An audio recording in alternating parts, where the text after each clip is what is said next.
Selamat datang. Gini, kita kan hidup di zaman serba digital ya. Semuanya serba canggih. Tapi, pernah nggak sih kita berhenti sejenak dan kepikiran, jangan-jangan di balik semua kecanggihan ini, sisi kemanusiaan kita malah lagi merosot? Anda pernah lihat nggak sih fenomena ini? Ada orang yang jago banget ngomongin AI, ngomongin algoritma, pokoknya pinter deh soal teknologi.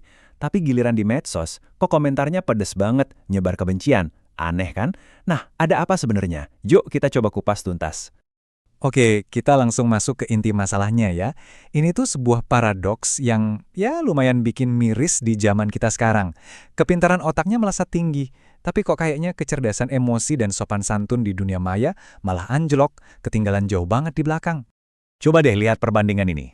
Di satu sisi, kita punya orang-orang yang otaknya encer, jago coding, paham banget soal sistem yang rumit. Tapi di sisi lain, lihat deh apa yang keluar dari jari-jari mereka.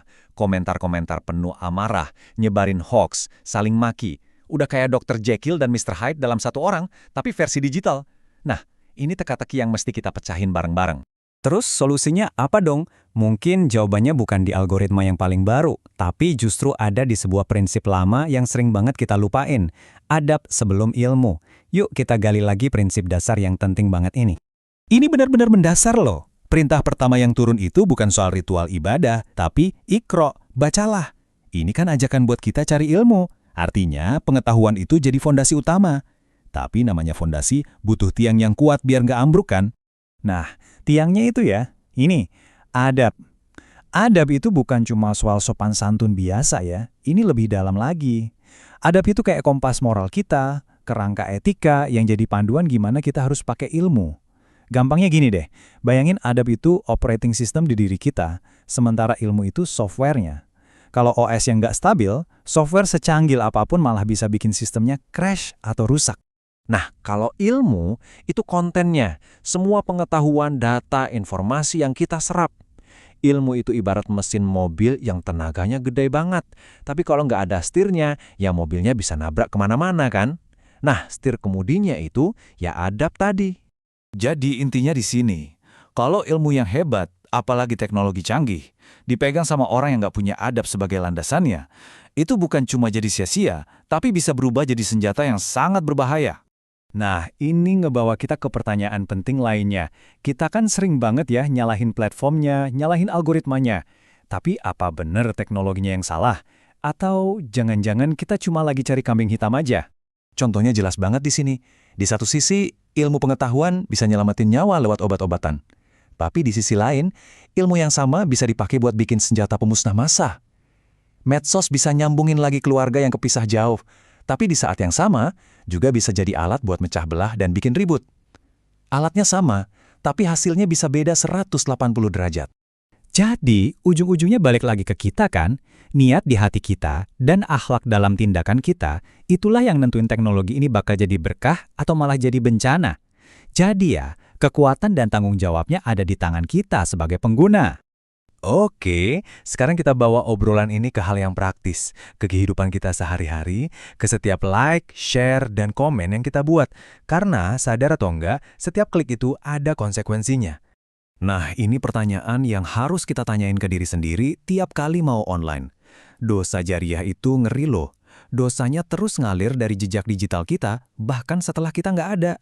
Coba bayangin, satu hoaks yang kita sebar bisa terus meracuni pikiran orang entah sampai kapan. Sebaliknya, satu konten bermanfaat yang kita share bisa jadi amal yang pahalanya nggak putus-putus.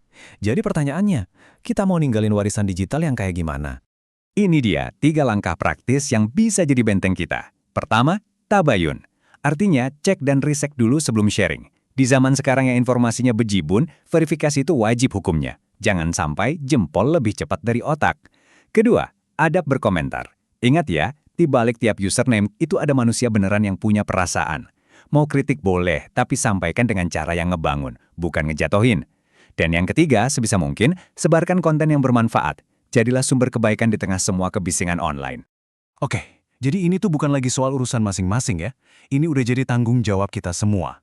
Sebagai sebuah komunitas, sebagai sebuah bangsa yang lagi sama-sama berjuang di era digital yang penuh tantangan ini. Coba deh kita renungin bareng-bareng. Ruang digital itu kan kayak pasar ide ya. Kalau tempat itu nggak diisi sama orang-orang yang bawa kebaikan dan adab, ya otomatis bakal dikuasai sama mereka yang tujuannya cuma buat mecah belah, cari untung sendiri, atau nyebarin hal-hal negatif. Kita nggak bisa diem aja dan ngebiarin itu terjadi. Dan tanggung jawab kita ini luas banget loh cakupannya.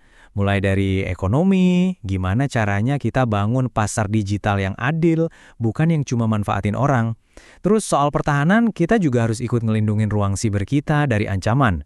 Buat dakwah juga, gimana caranya kita pakai teknologi ini buat nyebarin pesan-pesan positif dengan bijak. Dan yang paling penting dari semuanya, kita harus jadi contoh yang baik buat generasi selanjutnya. Tentang gimana sih caranya jadi warga digital yang beradab. Nah, setelah kita ngobrolin semua ini, pertanyaannya balik lagi ke kita masing-masing. Di dunia digital ini peran apa yang mau kita ambil? Cuma jadi penonton? Ikut-ikutan nyebar masalah? Atau kita mau jadi bagian dari solusi? Dan ini dia kesimpulan dari semua obrolan kita. Silahkan terus belajar, terus berinovasi, upgrade terus teknologinya. Tapi jangan pernah lupa, kemajuan yang sejati itu bukan pas teknologi kita makin canggih, tapi pas kemanusiaan kita juga makin baik. Jadi upgrade teknologi itu boleh banget, tapi yang paling utama, jangan pernah downgrade adab kita.